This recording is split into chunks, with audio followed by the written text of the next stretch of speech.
The 2024 dystopian horror thriller film, which is originally Spanish, that is the platform 2. The film begins with in a very chilling and unfamiliar setting, that is confined and with a concrete cell with a gaping hole in the center. This time we are introduced to Elena, a determined journalist who has willingly entered the VSMC to expose its secret. Armed with a hidden recording, Elena plans to document and inner workings of the system and reveals its horror to the outside world. And in this dystopian world context, VSMC means that it is a vertical self-management center. Elena wakes up on a level 72, a middle floor that offers just enough food to survive but not enough to thrive. Her cellmate, that is Hamatin, is a hardened and disheveled man who has spent a month in the system. For this movie purpose, we will refer to the character of Melina's real name in this film, and then explains the rule the platform that descends once daily, bringing a feast or kind of meal to the higher level, and it's scrap to the middle and nothing to those below. However, he reveals that the system has changed since the event of the first film, that is the Passenger, released back in 2019. So it's kind of sequel to this film. And now, alongside food, the platform carries kind of a variety of tools, a bunch of weapons, survival kits, and many other things that are randomly distributed to each level. So it's kind of game you see right there. When we used to play game on our PC back I think 4 5 years ago, this kind of games were very much popular at those days.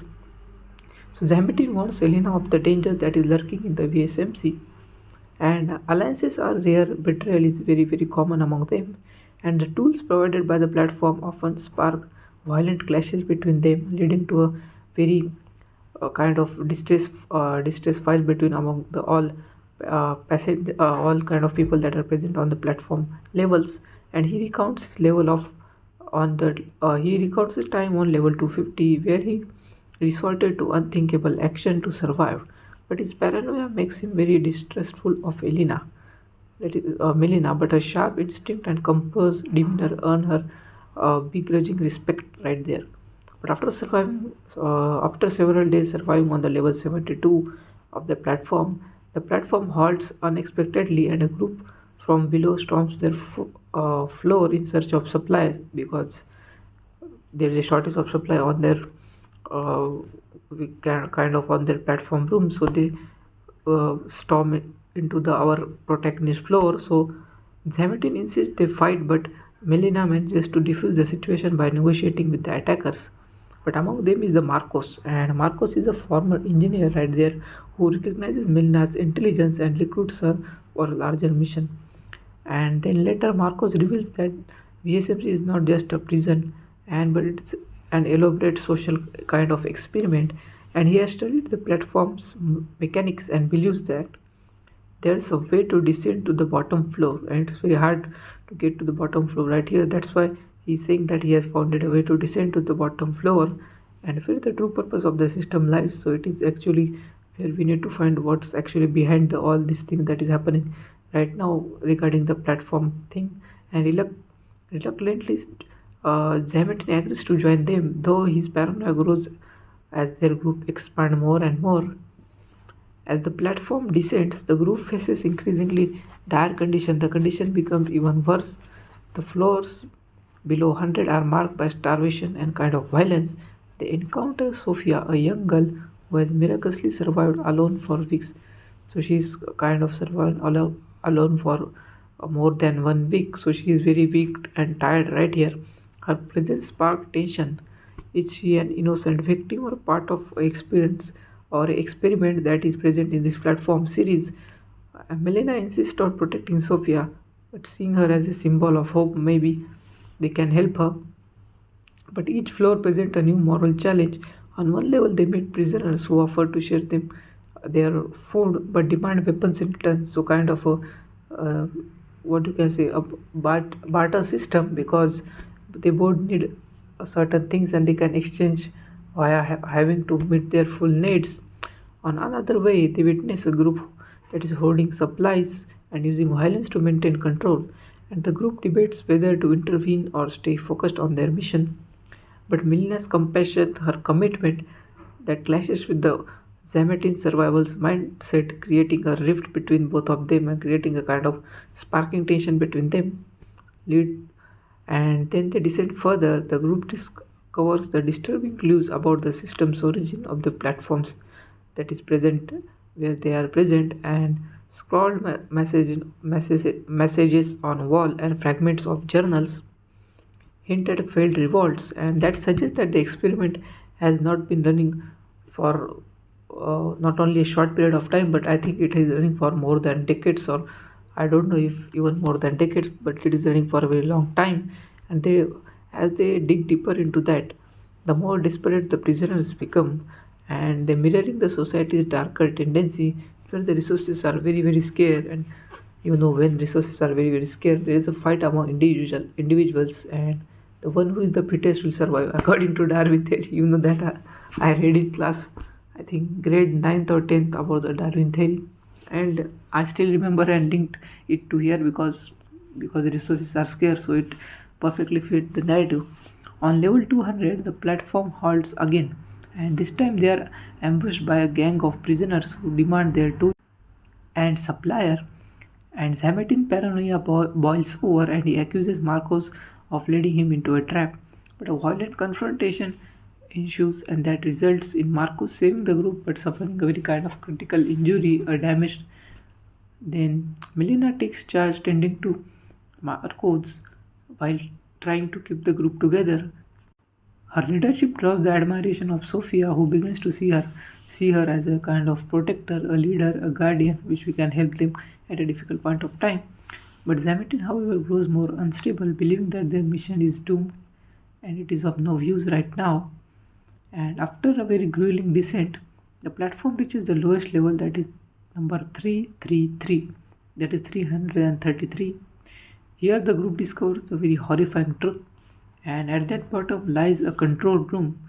So in this control room there are a bunch of scientists are present right there, and they were observing the prisoners through the hidden cameras. So the VSMC is revealed to be a twisted experiment designed to study the human behavior when they are kept under a very kind of extreme condition, when they are given a very kind of less food.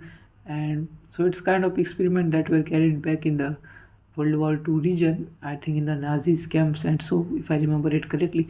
So that kind of extreme condition they were creating, and they were testing how much human can kind of take it. And data collected from this prisoner was used to develop policies for controlling overpopulation and resources allocation and a kind of societal inequality in the outside world. So the experiment was really kind of digging at them, because this is the truth that is happening there. And Marcos, using his engineering expertise, uncovers a way to manipulate the platform's mechanic, and he devises a plan to send a message to the surface because they are trapped inside this platform thing. So he really tries to kind of free them all by sending a message to the surface level, but the group faces a very dire choice. Only one of them can ascend with the platform to ensure that message is delivered at the correct place where it need to be delivered, so that they can get saved eventually.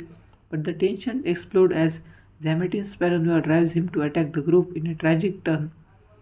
Elena is forced to defend herself, leading to his death, and the loss weigh heavily on her, but she remains focused on the mission itself. With Marcos too injured to continue, Melina and Sophie work together to prepare the platform for its ascent, and they record the Elena's finding and place the recording device in Sophia's care. But Melina believes that sending Sophia to the surface will symbolize his hope and innocence, forcing the outside world to confront the system's cruelty. As the platform begins its ascent, Marcos sacrifices himself to ensure that it reaches the top, and Melina stays behind, knowing that her story is now in Sophia's hand. And the film ends with a hauntingly ambiguous sequence, a kind of very uncritical sequence right here, where the Sophia emerges into daylight, and then clutching the recording device, she looks out at the vast dystopian city space, her fate uncertain, while Lena sits alone on the bottom floor. The film climax is Sophia and a young girl who symbolizes innocence and a hope, and chosen as a message to ascend on the platform to the surface. But Elena, the protagonist, believes that the Sophia's survival represents the possibility of a better future and the ultimate indictment of the VSMC's cruelty. But as the platform rapidly ascends through the levels, Sophia clutches the recording device that contains the evidence of the prison's atrocity that happens there all the time. So it's a very crucial and important part of the platform there. The decision to send her instead of a more capable adult kind of reflect the behavior of the Elena's belief that innocence and the purity and that have the power to force change. The ascent mirrors the themes of the first film where the Gorin send a child as a message that is tying the two stories together, they are bound together and kind of connected and emphasizing the cyclical nature of the resistance right here. Melina gravely injured after a very violent confrontation with the Jonas, choosing to remain at the bottom of the VSMC. Her decision reflects the realization that her role is complete and she has recorded the truth and ensured its delivery through Sophia. But Melina's fate is left unresolved, with the final shot showing her still she was sitting in the deep silence without speaking not even a word, and her eyes tell all the truth what she is feeling. As the audience, we can really feel what she is feeling right now because of the all process or the all situation that has happened with her. Gazing up at the very empty shaft of the platform itself, her sacrifice can be very interpreted as a critique of system that demands the self-destruction for a meaningful change that has happened that has to be happen in society and someone has to sacrifice or do itself. It also parallels the Gorange ambiguous departure in the first film, suggesting that individual sacrifice alone may not be enough to dismantle the systemic operation that is carried out I don't know for how many years. But in the final moment, Sophia emerges into daylight that is stepping on to a barren dystopian cityscape, and she clutches the recording device tightly and her face a mix of fear and kind of determination. The camera lingers on her as she looks towards an ominous skyline and raising several questions about the outside world, or is she truly free? Is is she truly free? And it's really the theme of the movie that grabs your attention at the first point of time. That movie is really really great. In one of the scenes I remember of that movie, where there are lots of child and they are the kind of climbing the triangle, and it's a kind of representation of society where we are all in this kind of race and we need to go together and grieve together in a life to achieve our goal. And that shows the competition among us, and it really really reflects the societal impact and societal culture on us. And platform 2 is really really great movie. The idea, the theme of this movie is just unique. You don't generally see the movie with this kind of idea and topic, and theme really grabs your attention at the first sight when you see the plot of the movie or even the character of the movie. And there are a lot of things to learn from this movie. And if you are adult, then sometimes if there is a kind of need for well-being of many kind of people, so it's good to sacrifice that we have learned from the characters need. And the film really showcases its brilliant writing, cinematography, and it's not a heavy budget film, it's a Spanish film, not technically an Hollywood film. The movie really excels in creating that suffocating, very kind of unsettling, raw kind of atmosphere in this movie, and the dimly lit concrete walls, the eerie silence around that, it kind of remind me of a 90s and early 2000s horror movie, and that really amplify the sense of the dread.